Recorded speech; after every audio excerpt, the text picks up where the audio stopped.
Ekibuzo kyange kiri kimu kyokka. Ye taata. Ekyakuzinyisiza amazina nga Shami mu mayanja avuma fulufiga kyeki. Mwali mwangana okuzina.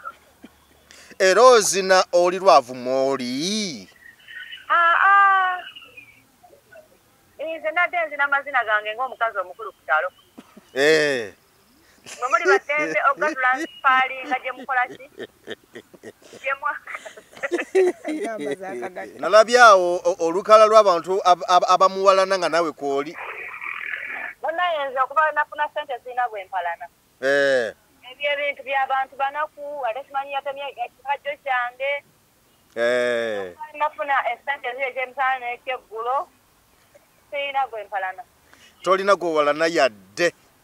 Ate nange bwe mba mpalana bakazi. Siwalana basajja yadde aba beefaananyiriza mu nkulu oba mu ndabe sobola bawalana. Because I love men too much nebyefaananya. Kaifunviga musajja. Sikyeŋŋambye penga Abannayuganda bakafani kyagala okumanya ani abba obululu wakati awo. Kubanga buli omu alumiriza munne ate bonna beegaana. Yes, kati ffe tukyali mu kunoonyereza. Kale tukwaniriza nnyo kw'emboozi muyugi Geoffrey Mayanja gegange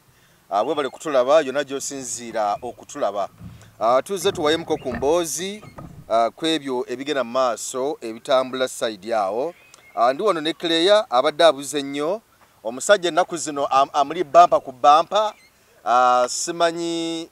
oba tunasobola okukola emirimu. Omusajja akufukidde omusajja tokyanamukategeera omutumiza kano omutumiza kali. Don't say. Valentine si yetuuse. Ye Valentine ogyetegekidde otya? Bunches of roses. Claire, ku Valentine omusajja wali agadde akukolere ki? Akugulira ebimuli oba akuwe ssente? Ku bibiri lunako kimu. Ampe ssente nkalu ngende negulira ebimuli. Oli muyaye. Ampe ssente. Nze ngende negulira ebimuli. Honey, give me money ngende negulira ebimuli. Ye kagulira ebimuli abikuleetere oba sikyo akuwe ssente ku bibiri lunakulundako kimu. Ebimu togula. As in, ampe ssente kale nze nneeyize. It is okay. Bakitakuwa ebimuli. Honey, ampe ssente. Ebiraga omukwano. Sente ziraga nnyo mukwano. Nze ngenda muwa ebimuli yampe ssente. Ogubbi gwe Kampala. Bannayuganda omubbi wuuno. Atumalidde ssente. Kile yogamba otya? I'm okay. How are you, Mayanja? Ndi awo bwentyo. Mbulamu ssente zokka. Ssente za January no zaakaaye. Ssente zaakaaye. Tugenda zinonyezaako ne mu kiwato. Waliwo ekyabuuza omwaka ogwo oguwedde nalabaka posti awo. Ati ebigambo January bannange mukambwe nnyo. January bannange atabuse. Kati kindoza kyabeerawo ndoza ne kijjukira. Twali mu gwa kusatu. Ne kigamba ndoza kakati ndoza muli bagagga nnyo. Ati twali mu January nga mugamba mbu obwavu buyitirivu. Kati ate yawaddeko dda tugenda mu gwa kubi. Tugenda mu school fees week. Owulira abazadde awo nze ndi single mother munnange teacher headmaster deputy. Eyengedde by the way next week abana badde ku ssomero. Waliwo omuwala gwe tukola naye awo yagambye mbu yagambye kakati kano ke kaseera kano tugenda kudda mu bya headmaster please allow. Tugenda allow. Headmaster please allow my daughter to study. Naye kirungi baddayo ng'omwezi guweddeko akasente bajja kuba bamaze okukabawa. Ab'omwezi baba bamaze okufuna akasente. Ati kati eriyo kampuni ng'abantu bamaze emyezi 4 5 tebabasasula nga ne guno tebasuubira nti banaagufuna. Kati abaana bagenda kukola batya? Ekyo kikyamu lwaki okozesa omuntu n'otamusasula? Kampuni sente teziraba. Guba abakozi basasule beesobola. Kulwaki oba n'abakozi bangi botasobola kusasula. Beera ne bosobola okusasula. Kikubye point. Bakugasa ate nga tebaleeta ssente. Kuba n'abakozi baleeta ssente mu kampuni. Ate tebaleeta ssente nezibasasula tewali. Bagoba osigaza baleeta. Bosobola. Teweepika mbala okuba gundi alina abakozi 3 naye bw'oyagala no. Osanga omuntu ng'alina abakozi 4 mu nju. Ate bona akomplaint abawa ssente. Beera n'omukozi omu 2 bosobola okusasula. Olw'okuba munnaye n'abakozi 6 nawe oyagala abakozi 6. ate bituka kufa abakyala eguja bagira owa igoli na bwino ensonga za fulungu ne mayanja w'omutima ubuzibu ki goli na bwino era nabaddawo n'engamba ensonga zino sijja kuzisobola bw'omu bannange kandi omuntu amanya abantu bano alina bwino amuteke ku mmeeza tulabe ubuzibu ki obuzibu nawe buva mayanja ensonga eno nawe esinzirawo nawona yali ku muzeeyi oli aji ayomba n'abaana be olw'ebintu bye kati omuzeeyi oyo story ono full figure gwe yayingira mu nsonga ze okumulwanirira era story eyo yali ya full figure yali ya full figure awo before she becomes fulungu awo story yali yiye ka story ye ate ebuzibu bwe bwayina bwatandika ku story ya side yabejimwade yekubira nnyo ta balance nga munnamawulire yabeera looya yes munnamawulire tufa abalese looya wadakola n'abamawulire tokubye nnyo kakati ye bw'aba alina story gy'alina like oyo yegimuwadde gwafiirako tayagala kuwuliriza side ndala that is the problem weeviira tisinga yaleetanga story bonna side bbiri n'aziwuliriza then kati ye naawe kike ng'omuntu naye agenda okujja jjukira ate mayanja oyagala toyagala tosobola kubeera nga gwe kyowagira kyekituufu oba okkiriza gwe kyekituufu naye manya waliyo akikola akivuganya kati abaana bano balabye nga tebagenda kufuna justice kisooka full figure ayogera nnyo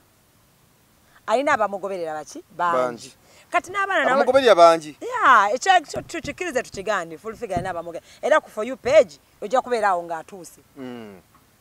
olumu agenda kwogera akakusanyusa omulindeko manyi naye ali awo olumu akusanyusa olumu akunyiiza ogenda kubeera awo omuwulirize you get my point kati abaana ne baddukirako newamayanja nabo batekeyo ensonga zaabwe balaba kuba abaana ba muzeeyi kuba boleeta Shamim ne full figure weighing scale egezaako okubalansinga kuba naye n'oli mayanja si yatudde lwakuba te yatudde lwaki bano bagira erinnya lye ate ne baliyita fulungu anti kati awe njagala okujja kati wetutuukidde si kituufu ekyo anti kati twavudde ku musango kale kuwuliriza abaana ne muzeeyi ono ne tugenda era kati emboozi eri nti eri famire tugisudde ebbali emboozi esawa leero gye tutambuza ku mimwa lutalo lwa fulungu yoli ya muyisaani Katumpuli ye full figure anti ono yagambye kati tulina fulungu ne Katumpuli kubona ayitono fulungu na ayitono Katumpuli kati lutalo tukola ki lutuyinawo kitegeeza Katumpuli kitegeeza bwebeyise kati obuzibu okolagana ne bannamawulire mu kitundu oyagala kufuna justice kati bali muzeeyi n'abaana be toyagala kumanya bibakwatako katuyinawo bano abafa ababiri fulungu ne Shamim full figure ne Shamim kati balese entalo zaabwe zonna naye nze mutawuno olaba lalabe babadde already tebe like entalo lwabwe lwa business lwa mirimu manja ngabo nobeera nga osuubula engoye n'oli asuubula engoye kati omu asinze munne ba clients kati ne bagenda bafuna obagenda babagisa ndiboota bagenze kusala ono nakwata side eno ono nakwata side eno kati basika endiboota awo batandise okugira ebisongovu buli omu ekyamuluma edda atandise okukola ki okukijjayo kati full figure byavuma byonna mayanja yabyetegekera dda kuba full figure yatandise n'obusungu bungi nnyo naye obuuza obusungu yabadde abuja oli jasi yakyazizza bali bantu boogere ku bya famire yaabwe nabo lwaki akyaza abantu ne bamwogerako ku mpewo ate ge wamugamba koma wamugamba eno kamera ye eno platform ye naye yamanyi baateekako kati obuzibu bwa full figure bw'ayina yamanyi nti ye yategeera yekka ate yamanyi ye talina kwogerebwako nti ekintu kyakutteko kirina kuggwa ye nga bw'akyagala tekisoboka mu nsi tekisoboka kati obuzibu bwakka bw'ayina kati mayanja olwazze bw'ati naleeta bali kati ne tufuna olutalo lwa business tendiboota eno bagikutona akutte eno kati ne beetandikako ate obuzibu obuva bonna olaba mayanja empalana yaabwe weevirayo nda si ya busajja si yaki ya luseke kuba wonyini twagendeddewo musula motors twagendeyo ku bagagga bonna ababawa ssente Kasolo ani bonna bamenshonize bagagga babawa ssente kuba walabye fulu figa ng'ali mu kuba mayanja ku bagagga bamuwaki ssente abanono wakuvaayo akugamba nti naawe bakukowa ne tebalinawe bakugamba nti olutalo nalona kati lwazzeemu luvudde ku bali tuli ku nseke zaabwe kati naye fulu figa abantu bano bonna nze ndowooza abasinga n'obungi yabatwala mu bagagga abo kubanga era bulaba bwe balina otwala wakati we ne Kasuku era fulu figa ng'agamba nze nkutule mu bagagga bonna zena nakutwale wagundi nekutwale wagundi nekutwale wagundi nekutwale wagundi gwe mbulya wali ontutte wani ate kati fulu figa ne ku mayanja era kyekimu ate kati mayanja agamba sula motors ono gwe batandisokana naye taata we muto ate ayinza okuba nga bamanyiganye oba mu taata we muto nga bwagamba naye ani yatwalayo fulu figa era ojja kwekanga nga sula motors yanoonya fulu figa hati sula motors kachogana mayanja zoyinza okuntwala wa taata wange omuto kitegeeza taata wange amanyinze okusinga gwe abadde akwagalako ki takwetagako obuyambi obwogenda okumuwa kati obuyambi obwogenda okumuwa abukwetagako n'obumuwa nange n'obuyambi wange bemuwa naye kyogamba taata wange aba amanyinze okusinga gwe bwe kiba kituufu nga sula motors ono gwagamba taata woono kati ono kyeki kyenkugambye nti oluseke bwe bajja ssente we wamu abagagga baabwe be bamu gye buva ne gye bulaga mayanja I'm telling you teri bantu bayinza kukwatagana ng'omugagga balina omu buli omu asikazza wuwe buli omu asikazza wuwe oluseke buli omu asikazza era pulezidenti waabwe amanyi bonna kati abo bonna bali mu luseke pulezidenti waabwe Kasuku yalina obbatuuza ali Kasuku tebakwatagana na fulu figa anti alina okutuuza abantu ekibakayanya kyonna ekibayamba kati olaba ono kati ono yalabye fulu figa yalabye nga mayanja agenda omuyigamu eno family gyabadde ajjamu ate akasente nayo kyofa olaba amulangira nnyo nze mbatwala wano kati yalabanga yeyalaze Shamim family eno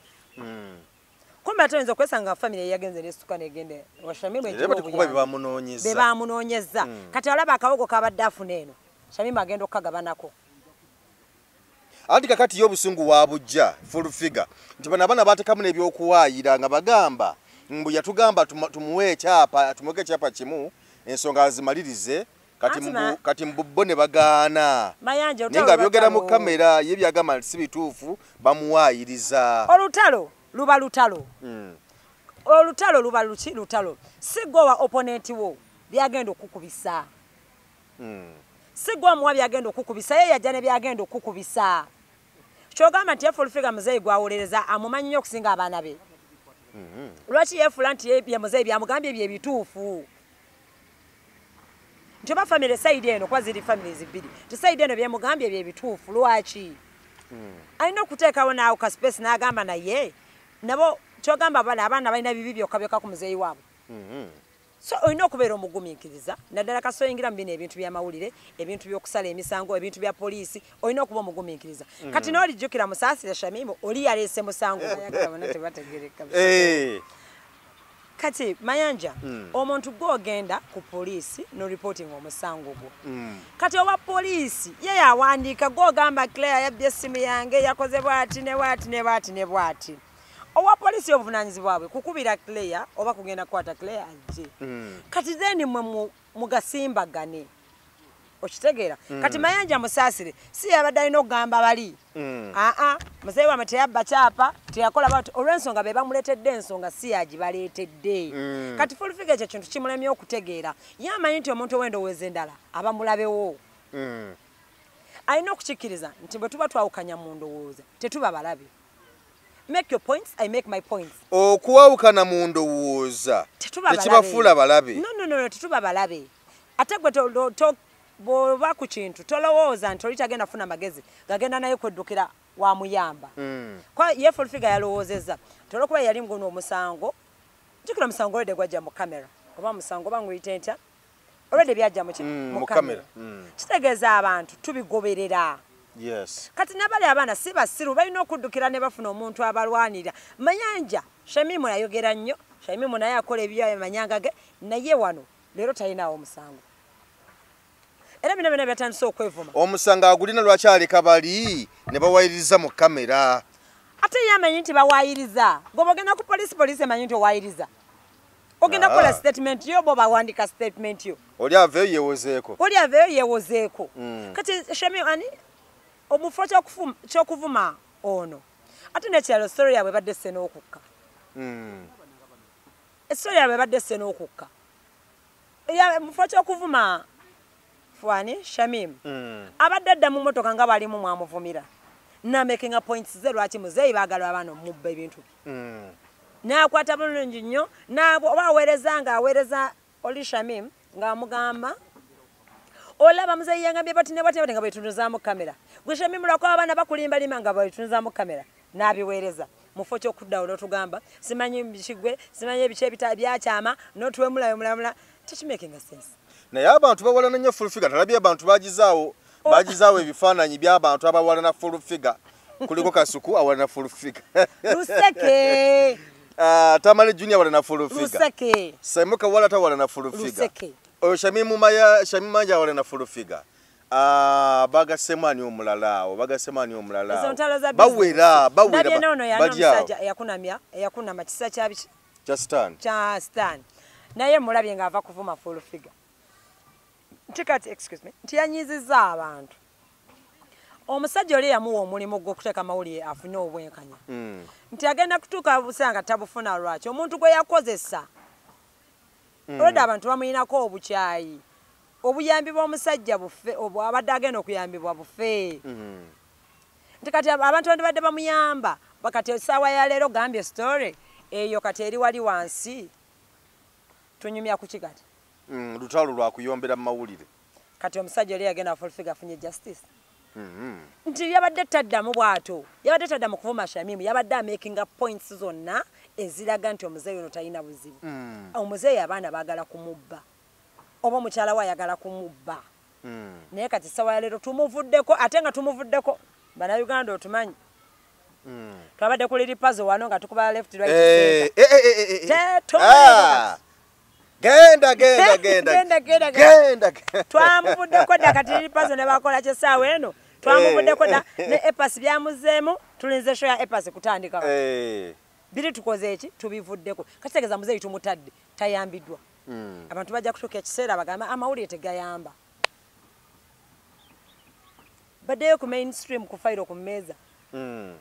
bagende ku fayiro ku mmeeza social media bagyesonyiwe kubanga temubayamba social media twagizimbira ku TikTok twagizimbira kwevuma naye abantu ne muvuma omuntu ebigambo ebinene bwebiti ne mumuvuma ebyawansi ne mumuvuma ebyomukifuba ne mumuvuma ebyokumutwe ebyemabiga nawa yonna kati full figure yavumye mama wani wa Shamim namuvuma manya atunda obutiti biki kati obuzibe balina bwebo nti batuka okuyomba ne batekamu n'abatali okutunda obutiti kive omukazi agambye atunda kinyiza mayanje okutunda obutiti ate mayanje obuzibe tufunye naye ate amanyiza olumu entalezi mayanja olumunze zaagalamu twazaako nti obeera okufoyu nga tekuli binyuma olaba junior chumi junior modo ne modo ennaku zino takyaliko nnyo nolaba nga price tebitambula naye bamubako n'olutalo luwiraiti aludde tuwamu mumala lutuseka naye abadde aludde tuwamu bwe mbaamu n'olutalo nti mumuvi nga mpolampola katugenda mu wiiki ya stress kati Shamim bw'atuwa nabakola ki singa bajjamu abazadde baabwe kuba ono agambye ono avumye maama we kono ngenda kuvuma abaana bo kati amubuuza full figure ali mukyala wa Kadoma omugenzi yali mu amalula mubaali baagalana mbuye mwana tata wa mwana we naye mbadde sibimanyi byonna gwobiŋŋamba mbadde oyo wiino simumanyi byonna biri mu lutalo egaza tulaba mu lutalo mubaamu n'okuwaayiriza mu lutalo abantu nga balwana olutalo tusobola kuba nga kereyanze nabwe tuli mu kuyomba twewereza ebigambo nojompereza ekigambo nga kituufu ddala nekinkuba nenga bamyayi nekiyo ekinkubye point kati nenoonya butya bwe nsobola okukuddiza ekiyinza okukuluma neŋŋenda nkusibako omugambo ate gwe n'otabuka nalaba balistatimo ng'agamba gwe bakusibyeko tegusumulukuka ku social media agamba bondi amusibako kiri ekya ichuli era yabadde alabula puzzle namugamba mugambo gwe bali kusibako teguwona ku social media kakati mu bivumo byonna byonna tebyandibadde bibi kuba mpono lwakuba ekitumazeemu amaanyi Shamim vibe ebulamu jiwa omuliro ebulamu ekya maama Shamim ayomba mpola si Shamim gwe tusuubira amubuuza bibuuzo leero amubuuza lwaki toyonsa abaana lwaki abaana boyina tobayonsa mbolo afumye nnyo Shamim olimba Shamim olina akagatto akuli wano waliwo negayo mulala yani mutuwe episodes zinga zitambula Shamim afumye fulufiga kivumo ki amubuuza bibuuzo lwaki toyonsa abaana lwaki mbu abaana ba fulufiga babakozesa Jukira fulufiga akuwe mulabo muzi ebintu bino babijjemu abaana anti omanyi fulufiga abitaka maama nange kati naye abisemu maama lemubisaamu baana ate yagamba bazadde ba fulufiga gye bali Shamim ayina n'olupapula n'olibweruta okusinza kunoonyereza kwe wino yamugjeewa wino yagenze no mpaka simanyi Masaka fulufiga yabamuzaala Masaka gye yagenzeeyo ne bamugamba kitabe wa fulufiga alimba teri gye yagenze waliwo bimuwaawo kumpi mutaata wa fulufiga ne bafuga abaali ba Uganda batya mbo bange baali ba Uganda batya ngogo onozaala mwonyoko na Muganda kati bagenda tegeera nga ali lubuto okakasa bwe balabanga abaana bakoze amawomokerano kwe kubaddo sene bukumiro sikakumiro bukumiro kakumiro bukwe kubaddoseyo kati fulufiga ne bamuwa family ndane emukuza ate family gye bamwana emukuza bwate ne bamukwatirayo bannange naye abaana basala omugambo olugambo lwabwe terandibadde lubi kubanga lutambuzatambuzaako bane tugenda mu week ya stress abaana basala omugambo omanyi ku Monday stress zigenda okubaawo naye kakati bwe basalasala omugambo ogwo obuzi kati fulufiga yejjukira amuvuma obifaanana kino olinga kino kati ate ono yagenze amuvumidde mu kukola research n'obutayonsa abaana yagambye kalina yeyenkana bweti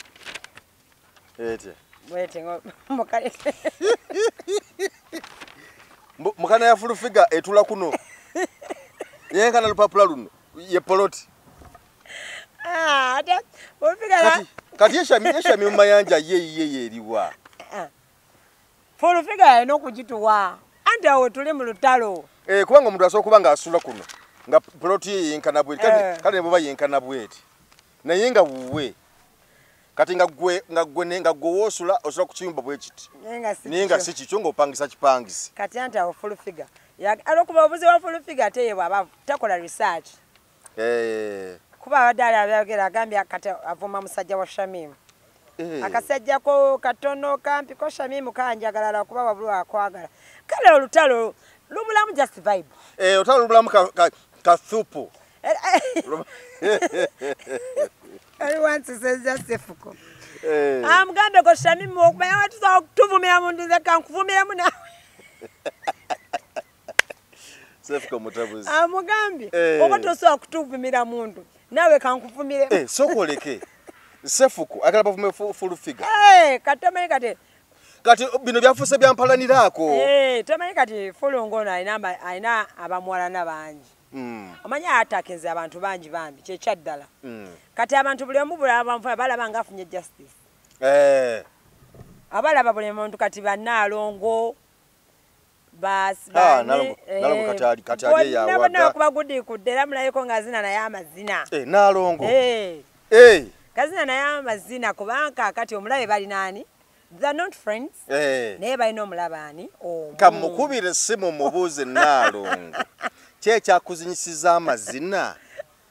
nga bavuma fulufiga ngenda mukubira essimu kitwagala bintu ebyo balina omulaba omu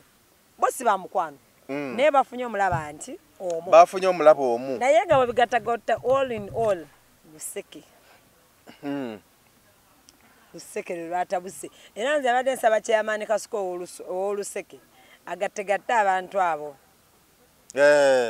timayanje sente bazijja wamu abagagga bali wamu bonna bakristiani doni krisi bonna oluseke lwetoololerawo simanyi hajani simanyi ono omukyalo ono yakola mu office ya president ajati namyalo awo naye ajati namyalo simanyi oba onaamalako social media eno nga ya speed nnyo mama nyabo tuzize bina wansi mama anti oleeta omuli abaana ne bakukakkanya bati wekka n'obulafu dekera office gyali munene kaakati obuzibu olaba kati olaba lwadayo emberawo kasolo kasolo alaze Shamim alaze nti kasolo mukwano gwe Dr. Ruth n'obuvumu obwogera erinnya eryo nze mba mpulira nswala ndi mukyala muganda kasolo butulituumira ddala oli n'obuvumu eryo linnya ewaffe tulituumira ddala mu Buganda kaakati awo wageredde kasolo awo n'alaga kulya bwalikkaatiriza Dr. Ruth Kasolo omwami we Kasolo abakyala abaagala kitomanyi oyo omwami minisita Kasolo nga Dr. Ruth awo olaba nti bambi abagagga be bamu kati onoomu alabika bamuwa okusinga ono bwe yandifunye jukira naye amanyi ye yabatwalayo bonna ate ndowooza mbu kubatwala yali tasuubira bajja kubawa kinene obwekitegeero yali tasuubira nti bajja kubawa kinene Naalongo osibye otya eyo nnyabo nsiibye bulungi ekibuzo kyange kiri kimu kyokka ekyakuzinyisiza amazina nga Shamim Mayanja avuma fulufiga kyeki mwali mwangana okuzina era ozina oli lwavuma oli nze nadde nzina amazina gange ng'omukazi omukulu ku kyalo mwe muli batembe ogatula nsipaalinga gye mukola ki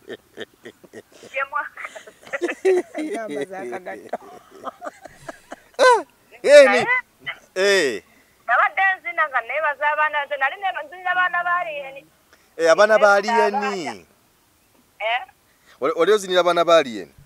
nze mbadde nzinira abaana ba fangoni bamusaayi muto naye bannange kiki nalabyawo olukala lw'abantu abamuwalana nga nawe kwoli munayenza okuba nafuna sente zirina gwempalana ebyo ebintu by'abantu banaku ate simanyi yatemya ekikajjo kyange nafuna esente ziri ekyemisana n'ekyeggulo sirina gwempalana tolina gwewalana yadde ate nange bwe mba mpalana bakazi siwalana basajja yadde aba beefaananyiriza mu nkulu oba mu ndabe sobola bawala kaifunviga musajja si kyeŋŋambye zisizana mwogerako lwaki mba mwogerako kyewali mubigatta eggwanga mu bizibu byennyina taliimu why I have to talk to them ate kati olusungu ke luvuddeyo kankwesonyiwe temungatta ate nze mbanga munkubira esimu Mayanja ebintu bingi mu ggwanga muno ebyetaaga okutunulamu Bobi Wine bamubba akalulu ne Museveni agamba bamubba senga Abannayuganda bakafa kyagala okumanya ani abba obululu wakati awo kubanga buli omu alumiriza munne ate bonna beegaana yes kati ffe tukyali mu kunoonyereza ko tunatera okugenda mukulu nesitwagala kuddamu kutubba bululu ng'ombuuza ku bintu ebyo mbw'ate empala ewunya amagulu ebyo niba Shamim omuwulizzaako Shamim ngenda kumusinkana enkya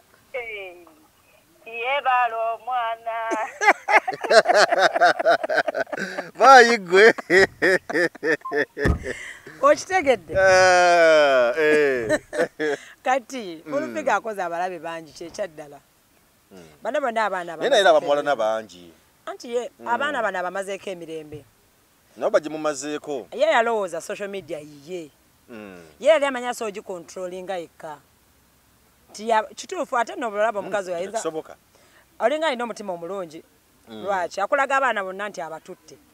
bwe yalaba wewava ekyokulya yabatwala obuzibu obuva muntu abayamba bw'oyambanga ng'osuubira in return bye bijja okwesangamu omuntu ojagenda omuyamba akulaakulana okusinga ozimba omutima kati takikiriza abaana ye alaba abaana bye yayamba speedi yayiriyiri nti gwe yatwala ewayasini wa awani Waham amulaga kati yezzaayo era kyaba yezzaayo nga tayogedde ate omukazi abamaze omutegeera anti bwe mankutute wantu omugaga wange gye nkutute n'akutegeera n'obuddayo ng'ambako nti naye baki ekiriwo omukulu ampiseemuko era ngenze mbere nga nkimanyiiko Mayanja bwenkupangira omukazi nenkupangira omukazi nga wangamba oyagala jasi wakuba musanyu naye nensanga nga muzadde omwana nga nkomplaininga era wabaawo lwenjira nga tugenzeko outugamba naye tugenzeko out leero kati ngenda kulya tojja kungamba Mayanja ogenda kulya nakubuulidde muntandikwa era n'oli tasobola kunjagala lunaku lumu tujja njagala mpolampola muntandikwa era nja kugamba olulala ojja kulaba bulabi lubuto onyiga ogamba omusajja ogenda okubuuliza nga yooyo so omuntu kasomuwa n'omugulyawo olugi n'omugamba awe tujja muleke osanga nawe byojjayo byolina okujjayo kuba nobutani mulazeewo mukama nga yagamba ojja kujjayo ebyo bijja okujjawo kati babuze obukabaka bwe bayina si balabe mbu balabe bamaanyi mbu beeroga mbu bayagala abasajja be bamu nonono ku social media ye bagasa te ya myaka emeka mitono kati ontalo n'oluvaawo ku luseke bannanga oluseke lutabuse luleesa obuzeebo mu ggwanga bola bonna be boogerako abamuwalana baluseke kozi basobola okubuuza nti Shamimu akola mulimu ki muzanyi wa mizannyo kyemumanyiiko kati enaku zagattako okutegeka Ijabu Nation kati ali ne ku YouTube nagwo tugutwale nti mulimu gyali Tamale Junior akola ki Tamale ye mutabani simanyi Full Figure akola ki Full Figure muwabuzi wa president wa ggwanga akola ku Salt TV akolera abagaga nga Hamu emirimu egy'enjawulo okutunda akatabo akokwefumiitiriza katwa nti yali n'emirimu naye kati bano abalala ddala mu kojja wange Tamale Junior mukyaddala Mayanja omuntu alina emirimu ng'ali mirimu mujjaddala kyova bo be bamwogerako bakugamba bo bajja kuyombera naye figa n'emirimu egyaddala nkikubuulidde nenkunyoya nenkugamba emirimu tusobola okuba twetuuma amannya nti ndi mutembe ne bakubuuza otembeeya ki nodduka n'obaleeterayo obuntu awo bubalage okitegedde naye figa ku TV kwali anti ku TV akolayo ate muwa ssente mmeka yandibadde takyaleekana katabo ka Hamu kati esawa ya leero kwefumiitiriza Full Figure yandibadde takyakaanira buno oluseke lwe balimu presidential advisor bangamba abali mu milioni nga 6 oyo yandibadde takyakaana era sawa ya leero yandibadde kati tugambe nga Namyalo tugambe lese kale Namyalo ali eno gye tuli nti yandibadde abeera kale nga Namyalo nga takyakaana na bano olwensonga kati Namyalo twamulabye nga yayiwa ssente yazigaba gye babadde mubende kitegezo yalina waali ne ssente ennyini yazeegabira kati abantu bagenda okuyombagana nabo be bali waggulu era abalina ssente ezo ennyingi baminisita Kasolo okitegedde kati essaawa ya leero Shamimu yeevuma na Jennifer beerangire ne transport wa 200 kitegeeza obulamu bukyali bufe bannange bituba babiina naye obulamu bukyali nti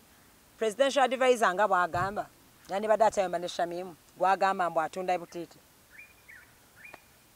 yandibadde takyayomba naye lwaki nti level gyaliko ne sente zayina obutiiti bubinya okutundwa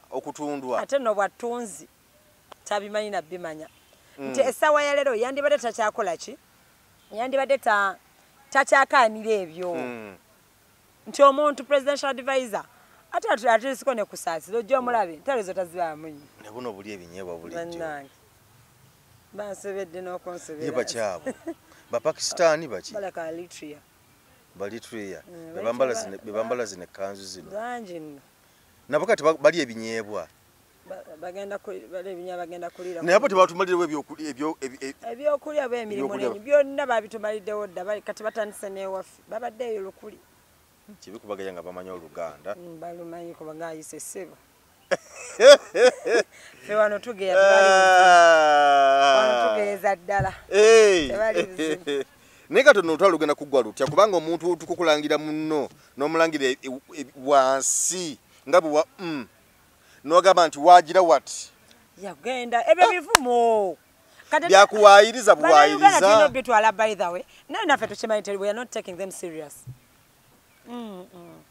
ebyo ebivumo bibaamu just ebivumo bibaamu just ono yakyusiza envuma lwakwaffe tugitudde ng'eri mu tubowa she's making points naye full figure alina oluzungu agambye my baawe musawo she's a doctor yes gundi namugamba yani senkulu she's a doctor no is a doctor nalyoka jukira ne akogedde akagenderedde she's a doctor akiyonja full figure no daye talina buzibu nje mistake gy'abakoze yamanyi talina buzibu mwamumanyirirayo naye kyembadde gamba kiri tuluseke etabu baja sente etabu full figure yandibadde takyakaala nani na Shamim gwagamba nti low budget yandibadde takyakaana naye kuba ye nga batugamba ebintu byayina omuntu alina sente by the way kyo nalongo kyakugambye omuntu amala okufuna sente tale zimu oba tokyazirimu watokyazirwana oba tokyazirwana ebyaddala kati yandibadde agamba bugambi abo Shamim yani otuuka n'okwerabira abantu abamu ng'ofunye ku sente sina budde bwe lwakuba nti abantu obulamu bwa social media abantu batulaga ebintu birala naye nga balivinga obulamu bulala yes nti obulamu ye bwalowooza katala omusajja mugaga sula motozo ya abatawaanya ba oluseke gwe balukuba aba stress nga kati bonna tomumanyi ye tojja namulabako bano be bamuyombera kuba yakola sente ze n'atuula ewa n'awummula yes kati kitegeeza amabali mukubagana mwe mukyazinoonya naye ate mwagala tulowoozesa mbu mwe muziina era ffe tubatya eno twandibadde tubatya naye entalo ze mukola ze zitumakingisa okuba nga tetubatya mwali badde mutiibwa naye olw'entalo zimukola kipuntalo naffe ze tukola eno ku mizigo awo naye nga bambi tetubyanako buzibu ngeri lutalo batuyise mu weeki ya school fees bannange naye twabadde awo nga gompakanya bonna bitengeero teyatwala ssente bamuwaayiriza kankulage ka vidiyo wano mpezi bamuyitaani Fifi da Queen gwewadde owakana nti likala Fifi yeera yita Fifi wuuno katika ate yakataddeyo nyini nedda siye kataddeyo katika kanonye bwenti omwana yamukwata ka vidiyo bamusaba lisiiti nagano jiba wakoba katukwate ka vidiyo ng'ozibala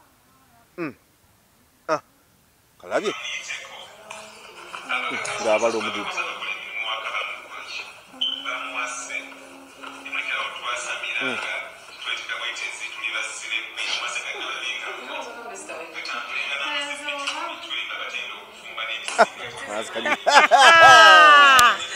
nakanyiga wali social media aizo kuba yali abalamu na zitalizize yali abalamu za kampuni alina kampuni etwala abantu ebeeru era nangenze kyeneebuuza nti Fifi bye bana sente yabajjako zaaki naye zino nga ziringa ezitawera wadde muzungu yakola sente nisezina bitengero wano yagejja namu ng'azibala si oli Fifi da Queen naye olumu kati Fifi amasimu yagajjako abaana bo bwe bagamba nti amasimu yagajjako message tabaddamu yasirika bwe buzibu obuliwo naye olumu naffe abannayuganda batuli careless oba tetufaayo kimala oba ensi etukubye nnyo waliwo omuntu gweweesigisa ssente zo esente ekwata mu miliyoni ya ssente banaye si ssente ntono munobala miliyoni mu 3 omuntu natabaako nakyakuwa omuntu aba alina okubayo kyakuwa ate n'ekirala ebintu bino byokufuna visa mukisa oyinza osanga ekyaddala nze nakolako n'abo abantu balimu abatwala abantu ebweru papa waako ono si mwangu papa wakamutaba mwangu then ekisinga obatawanya the invitations koyina okugendera asobola okuweereza ssente z'ekituufu naye n'aweereza wakuweereza invitation neegaana okuvaayo ate nga akasente ko akawadde era bwe bana akubira ku luti okwenda gamba yongeramu ssente bwe ziti bambi olumu bigaana olumu oyinza okuba tolina mukisa tulina bangi betumanyi nga kampuni gundi yamutwala naye mutwala bulungi gwe ne bigaana ebibyo olumu oba nze saagala kukkiriza nti Fifi yababba kulw'ensonga Fifi alina okuba alina abantu beyali akola nabo kubanga ndowooza lumu tosooka musinyo n'olaba ti omuntu alina na offisi w'akolera ne kampani gy'akolera by'onooloopa ng'oloopera ssente zo nga bazisindikira nga kaduuka anake nga talina yafeesi Uganda oba tukooye nnyo gavumenti etunyizizza nnyo bannange ne tweva nako ne nze ndowooza nze ngambira nti Fifi yayinza okuba ssente zino yazitwala kubanga abolaba ensonga ng'eyo Fifi da Queen alina omukutuko gwa Facebook page alina TikTok alina biki alina Instagram nti ova ino clarifying nogamba bannange abaana abo ensonga eri bwetiri bampa ssente zaabwe ekituufu naye ensobi yali wano ne wano naye toli kyayogera ate ng'abeerako ne bu video abuteekayo ng'era ayogera ku ng'ebyo ayogerako indirectly simanya biki nze gwe mwogerako simanya biki ssente zange ne mwami Nsubugwa kati nze obuzibu bwe mbuli naawe era nze y'ensonga lwaki nyiza kindowoozesa nti akasente ayinza okuba yakakuba kubanga babati yakakuba lwaki abaana amasimu aba kale amasimu osobola gano gakwata oba nobaddamu message olwa pressure kubanga waliwo omuntu akuwa kasente ke nakusako pressure nga saha oli mu process ogoba ku bintu olina kusa amasimu gafuka amasimu message nezifuka messages naye ku kinene kyo nga bavuddeyo kulw'okukuuma erinnya oba olina okuvayo nnyonnyole ogenda nti bannange kituufu abaana bakoze eki bavuddeyo naye obuzibu buli wano ne wano kitegeeza bwe batavuddeyo kunnyonnyola ssente zaba ife abalengera ebintu kitulowesa nti ssente ezo yazirya I'm thinking oba ale bannange si yafunye obuzibu nga yegatta kabira abaana bakuba oli bannange abaana mwako wa kabira bannange kati abaana baako wa kabira Fifi yabbayo abantu nga bameka ba mirundi ebiri ndowooza naye nga baluganda bamanyiganye babiri papa akalabika yagaana oba naye nga bamubba anti pepa wakabwagaana mangi naye bamubba katana banyonyola tinange banziba tetumulowolereza kyetulika nti kati aveyo abinnyonnyola Fifi lwaki tovaayo Fifi vaayo onyonyola abantu ssente z'abaana waziteeka naye tetukooya tukyali mu lutalo olwa Nakangubi ne Antishamimu otutawaanya in any case banaye Uganda naffe tubeeremu pozi ng'otaze n'otalaafiya n'ogamba waayi kino kyetaddemu bakidde oba tekijjanga bolaba omuyindi n'ozaazaala n'osirikira eyo kuba byogende Bulaaya si bintu byangu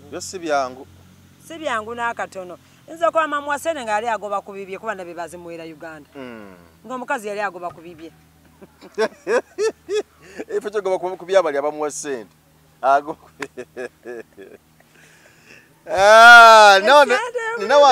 nina wano ekiwandiiko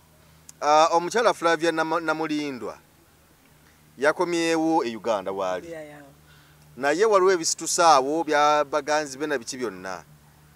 naye waliwo omukutu gwa TVM oguwadde nnyo emboozi ye amatu nga bawa ex-boyfriend we bwe balina obutakkaanya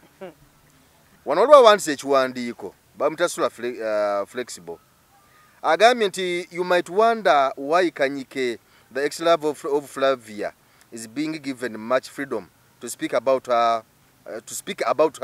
on social media. The reason yes, the reason is simple. A few years ago, when Omusumba Roses Bujingo's ex-wife Teddy had a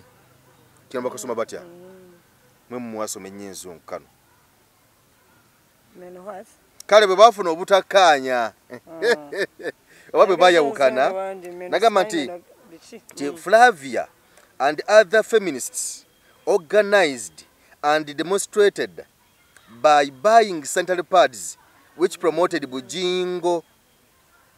which prompted Bujingo to repent about the words he used against Teddy kasitoleke kasole k'ekikula k'ekikulukuto kasole k'ekikulukuto mukajjukira agati negati mukajjukire then add the dots kakati mbu kakati amaanyi obusungu buvaawo n'amaanyi amanyi Uganda empalana nyangu Uganda Mayanja ewaffe wano Uganda funa empalana nyangu nnyo omuntu omulinda bulinzi tokaana naye nnyo gwomulinda bulinzi naye nafuna ebizibu nodda waggulu n'okanyuga amayinja tokati olaba nga Suuna Beni bwe yakolani Fifi the Queen nga yamukuba naye olwafuna ebizibu Suuna n'agamba nze nkuloga n'okuloga kakati ensonga lwaki kyayogeddeko kituufu kubanga ajjukira bulungi ono mwamukuba Flavia bamukola anti kati tukitwalira mu kkuba tibamukuba naye nga afunye obutakkaanya ne mukyala we kati oba olaba naye alina okukipika kipromote nga kyakola some stories Ugandans temuzifaako nnyo ebyaddala tebabifaako nnyo tebabitwala nnyo serious oli aveeyo ayogera omuntu ebisongovu ebyakira ebitwala nnyo serious baba mu content kati TV eryawo mubalaba kwepika nakujjayo maanyi nago mbuto content kati TV eryawo ebadde inako full figure yekka musango aji baguli buchanga bamuwa beira wali tebanachibazizaako kati content mukazi watunda mulindo era wakuguba naye melonde ekirungi amanya amawulire nebibawo bimu promoting atera kubanga nabasinga tebamanyi nti yakomyewo ate ekirungi yasirise yes bali muntu amala okufuna maka akasente kati kamya sit your balls down and the small buttocks kati Flavia goliko namulindwa MP wa Gomba muve kumana we NUP mwesonyere ddala totukoya na kutukoya tulina ebyokola biyitirivu musumba bayakuwa transport oba content naye no banange n'omusajja awukana n'omukazi ayogera bene ne baba nabi yakkola ebyenkana bitate nenda ati nosigala no gaako komye mu mawulire obeko ne byoyogera naye nawo bato mbankwewuunya bakazi fe tutera okuvaayo sajja taabirira abaana takola bino naye kati omusajja yamuzaala mukko ne baba yamuzaala mukko omusajja omukulu ovaayo mwayawukana dda mukazi amuvinga on kati kyagamba bukyanga bawukana tafunangayo musajja mukazi mulala yali akola ku Bukedde ngamba omusajja wa Bukedde Flavia we yajanga n'olubuto yoyo tonsaza mugambo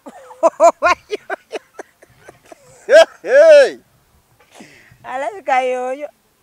nenga bayagalana ebibaawo abo ne mwawukana naye abantu miko kumuvinga on bwe mwawukana tusobola kubanga twagalana Claire naye notutambula bulungi nenkusobya nonsobya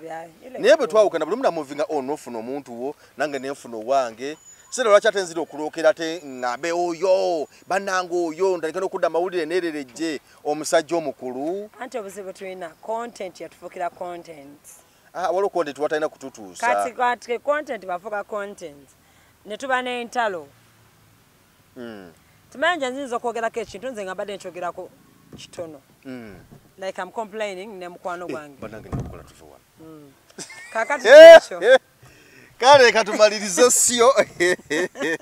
kyekyo mukulu alina ogenda okwanange era ngenda okukola bayira leo tukoze late yadala obudde bugenzi kubanga kale katumalirize naye nga mbali ne Claire bitogedde byebyo bannange temutunyiigira temututwala bubi ffe tuba tuzze kwogeramu wano byaffe tukolera abantu tubane mubeereko subscribing liking mu viewing byonna niyo ntwala kudde ku balayo nompamu ku kacupa kabbi ate ogenda kunywayo kacupa It's Friday ate ogenda tulina leero Saturday tulina Sunday weekend